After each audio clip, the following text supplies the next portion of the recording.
like the fasting or the Yeah. uh, f- uh, like offering Ganga Jala on the Mhm. Lingam or offering milk on the Lingam. Do they have any symbolism Of behind course, it? absolutely, absolutely. The Shivalinga, Shiva, Ganga, when Bhagirath brought it down, it was so forceful that it came from Haripada. There's a Kannada song, right? Anyway, there's a famous song. But came from Haripada, but Shiva caught it in his jate, Okay. okay, locks, right?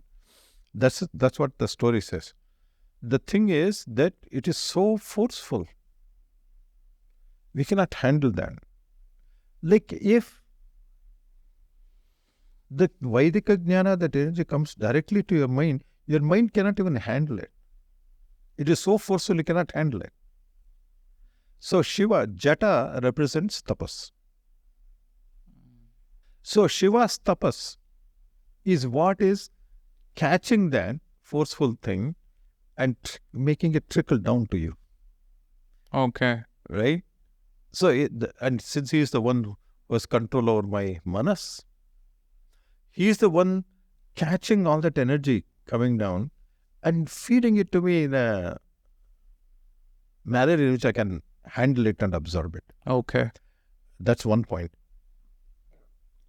If you go to Shiva temple, they'll always have a little vessel on top, a small hole.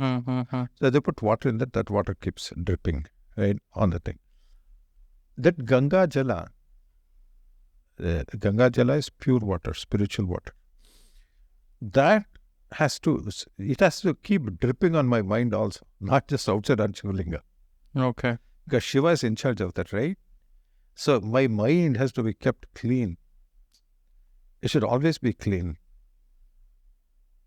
See, you go to Vishnu temple, they do Panchamrita Abhisheka and all that. That is a different, totally. That's another conversation another day.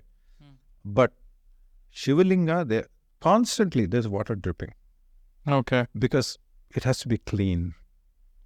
And if I do upasana like that, then my mind will be pure and clean too. Okay. Good. Every single thing that we do has meaning. That's my whole point in this book.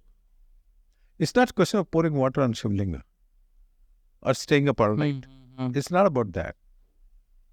It's about if you don't have the right intention, the right understanding, your external thing is useless, right? Okay. I always use this example that one of my grandson, used to take a laptop and just keep doing this, and hit return. Okay. The poor kid at that time he was only 4 or 5 years old.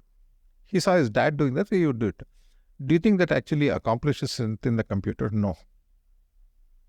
You should know what you're doing and do it properly in the right sequence for it to have an impact.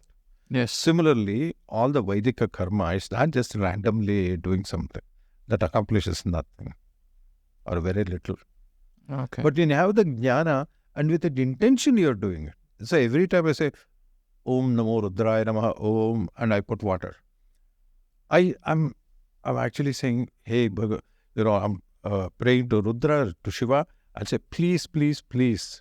He is always clean, man. You don't have to clean him. Who the heck are you to clean him? He's always pure. The very word Shiva means pure. So he's purest of the pure, and he's a tapasvi is a yogi of yogis and tapasvi of tapasvis. So I don't need to help him or something like that. He has to help me, right? So I'm saying that, please, please clean my mind, keep me pure.